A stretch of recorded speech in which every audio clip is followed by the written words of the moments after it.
This is a video on the Insider. I'll tell you, something happened technically on my account, and so they, to try and rectify it, they gave me Insider Plus for free. Anyway, this is one of the videos. This is one's on Susan Butcher.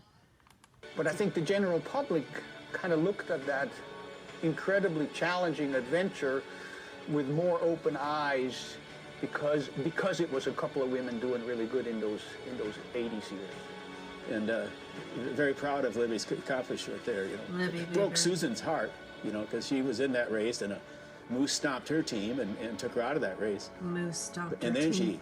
she came off a whirlwind, you know, 1986, 1987, 1988. I think Runyon beat her in 89, 1990, and she was a terror. It was good for the sport. It was good for the world, too. It was good for women's sports all over to have Susan Butcher step up like that. What we did early on is we is a started cool flying story. straw out to the checkpoints on our own money. I didn't know this. And I know people didn't like that at first because they went, oh, you know, she's just babying again. But in reality, what they saw later is look at how well rested they are when they pop off the snow or pop off the straw. And I think after that, it was shortly after that the Iditarod started supplying straw itself. Now, when you have dogs resting well, when you have the use of booties, when you have a great diet, the key to this race is run, rest, recover. And if you can do Run, that, rest, recover. you can keep your speed up, and by doing that, you can give them more time to rest. And of course, that's what they need between each run. The Gates family, you know, they had come up and Susan had put them in this wall tent or little cabin to be 40, 50 below, and they stay like 10 days, 2 weeks. It was no frills, you know. It was just the roughest life. And Melinda Gates, they're separated or divorced now, whatever. She told me up at Susan's funeral that it changed her life. And but they had a very broad experience. George Lucas, you know, with all his movies and just amazing the people that they came to know, and people came to respect them. Well, we need to remember the girl was focused. I mean, the nickname Sergeant Susan wasn't just like, you know, without purpose. I mean, that lady was totally 100% focused. And when she was in the zone, she would bark commands. She was the epitome of organization. I remember going to visit her kennel in the off season, and all her equipment was filed and labeled and in clear boxes, and you know. And I thought, oh, wait, I gotta get my act together. And she knew dogs. I mean, that's one thing is Susan could look at a dog and she could say, that's this bloodline, that's that bloodline.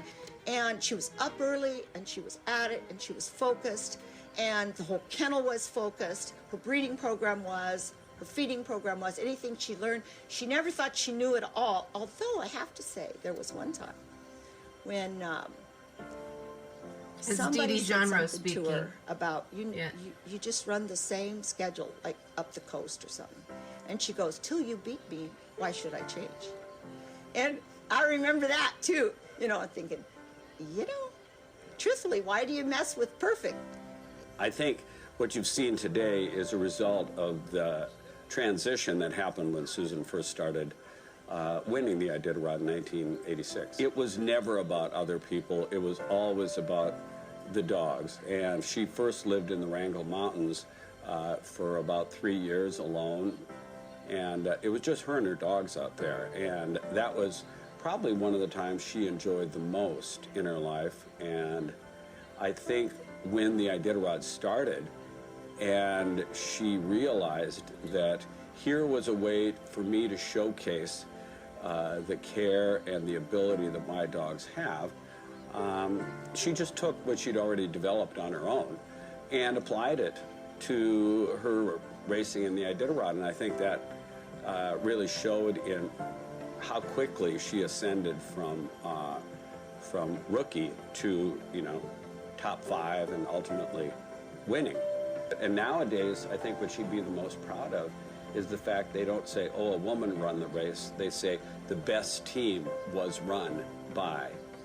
That's all they care about is the dogs. I think Yeah. David's done a fabulous job keeping Susan in the forefront. Susan should be there. I mean, she's a 4-time champion, many in a row. Her career is remarkable. And, you know, her fight with cancer was remarkable. And her ability to leave 2 girls behind that carry the legacy, thanks to not only her past, but also to David's, you know, direction. Those are remarkable girls.